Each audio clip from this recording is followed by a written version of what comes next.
ماں کائنات کی وہ ہستی جس کے بارے میں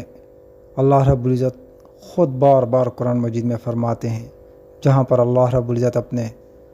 حقوق کی اپنے عبادت کا حکم دیتے ہیں وہاں پر ماں باپ کی فرما برداری کا حکم فرماتے ہیں، اور اللہ رب العزت فرماتے ہیں ان تک اف نہ کہو،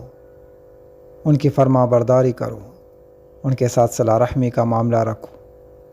ماں کے قدموں کے نیچے جنت ہے، اور اللہ رب العزت کے پیارے پیغمبر حضرت محمد مصطفیٰ صلی اللہ علیہ وسلم نے فرمایا، جس کا مفہوم ہے اگر میری ماں زندہ ہوتی اور میں نماز پہ کھڑا ہوتا اور میری ماں مجھے پکارتی اے محمد، تو میں نماز چھوڑ کر ماں کے پاس بھاگ کر آتا۔ ماں وہ ہستی ہے جس کا وجود محبت، صبر و پیکر، راحت اور سکون، وفا و عشق سے بھرا ہوا ہے۔